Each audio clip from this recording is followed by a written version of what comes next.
We're in the landscape industry. I've owned the business for 15 years, worked here for 24.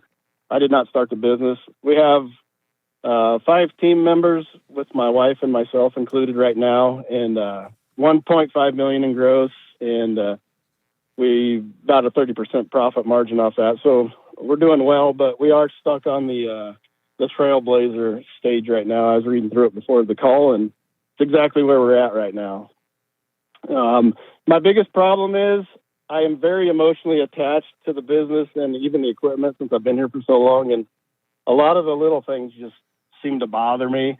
And the guys a lot of them don't understand why they bother me so much, but I know where this ends, and we used to hire just anybody that would work. Now we are actually hiring thoroughbreds. So, I think I have a little PTSD from the past and some of it, I wonder how much of it is mental health issues, maybe myself, or how much of it is just the chaos that I allow in the business.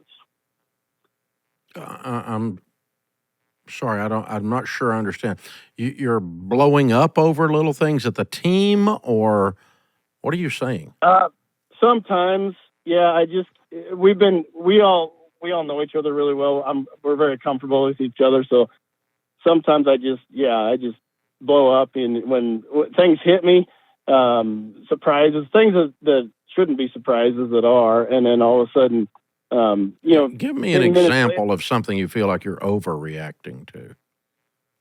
Well, an example would be, so the equipment, if it has a repair that I didn't know about and nobody told me about it, and then we go to use it and need it and it's not ready to go, and just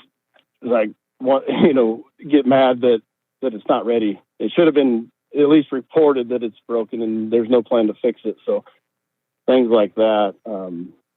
I call that's a reasonable thing to not be happy with. Yeah, for sure. And that's operational sloppiness.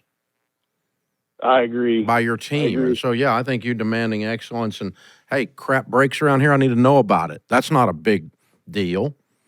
And we need to automatic. Listen, if you don't fix it before you tell me, you need to tell me and we'll fix it together, but it needs to be fixed when something breaks.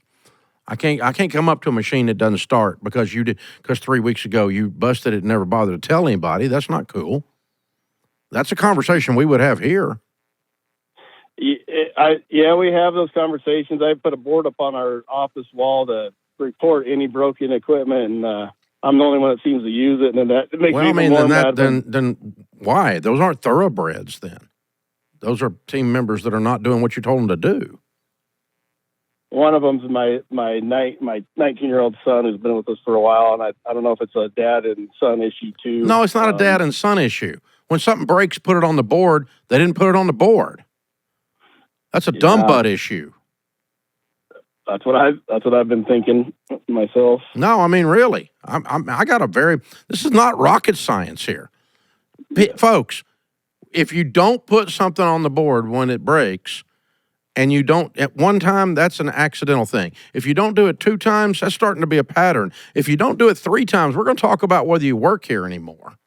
Because this is something I own the place and I told you we're going to do because the operation of equipment is essential to getting our jobs done here. Yeah. And that's not you. That's not mental health.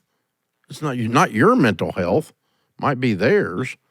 But no, I mean, this is you saying this is how the job gets done. Part of you doing your job when you're working here is you put broken equipment on the board. If you fail to do that, you are not doing your job. Just like if you failed to mow the freaking grass, you're not doing the job. Right. Yes. Part of your job. And you know, you don't have to be quite that blunt, but I'm going to be pretty close. And I'm definitely going to do that in private. I'm going to sit down and say, okay, you can sit down with the whole team and go, guys, I've kind of let this go, and it's driving me crazy. So we're going to stop this now. It is now, as of today, part of you doing your job to put broken stuff on the board. Because we can't have equipment that's not running and get our jobs done. It's essential that equipment gets done. It's not you're emotionally attached to the equipment. It's you can't mow grass if the mower doesn't start. Crap. Right. I agree 100%. For a while there, I was wondering if it was me because it, No. And listen, what they're doing is they're mailing it in. When they don't follow through on stuff like that, they're not acting like an owner. They're just over there collecting a check and driving a lawnmower instead of doing their extra stuff, which is take care of the lawnmower, put it on the board if the lawnmower's broken, if the chainsaw's busted, we got to get it fixed. Whatever it is, I'm making up stuff here, but put it on the board, because if I can't stay ahead of the fixes on this, guys, we all are going to have to go home because we're not going to have any profit. You're going to lose your jobs because I'm not going to have any money. Pretend like we got no equipment working because no one ever put anything on the board. You guys would all be at home. Y'all all be working somewhere else. We'd be closed. Right. This is how staff meeting would sound at Ramsey. I'll be going, guys, this is part of your job as of today. And as of today, if you don't put it on the board, you are not doing your job. I'm going to talk to you about that one-on-one if you don't do your job in the future, meaning you don't put something on the board after I told you to. I'm going to talk to you about that one-on-one. And after that, we're going to talk about it maybe one more time, and then we're going to talk about whether you work here or not. Because you're going to have to do your job, and part of doing your job is I have to know when the equipment's broken or whatever the thing is. I have to know if the customer's pissed off. I have to know you're not running a 75-person operation. There's 5 freaking people there. They can tell you what's going on. There ought to be a streamline of communication. Yeah. What's the first place to start, you think, on that? Just being very blunt, exceedingly blunt. Exactly what I just said. I'm calling a staff meeting in the morning and say, guys, I have let you down because I have not let you realize how frustrating this is.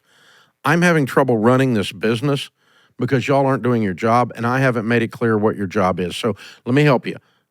Let me make clear what your job is. Part of your job is doing these 2-3 things that you haven't been doing, whatever they are. One of them is putting the broken equipment on the board. The other one is let me know when a customer's pissed off, or let me know if somebody's hurt. You guys have to talk to me. There's only freaking 5 of you. It's not like I'm hard to get a hold of. You have to let me know what's going on. That is part of your job. It's not merely doing the task of the landscape work. And if you can't communicate with me in a small situation like we're in, we're not going to be able to grow and move forward. And it's going to be harder for me to give you raises. It's going to be harder for me to even keep you. And so, guys, we've got to get on the same page. These are the 3 things that I'm adding to what doing your job is as of today. Putting equipment on the board is one example, and I would put that out there. And I'm going, guys, and I'm going to hold you accountable to that. And it's not me being mean. It's necessary to operate this business properly for you to do this. And if you can't do it, you're going to have to be somewhere else. And that is the definition of a thoroughbred. It's people that follow through on what the leader says we as a team are doing.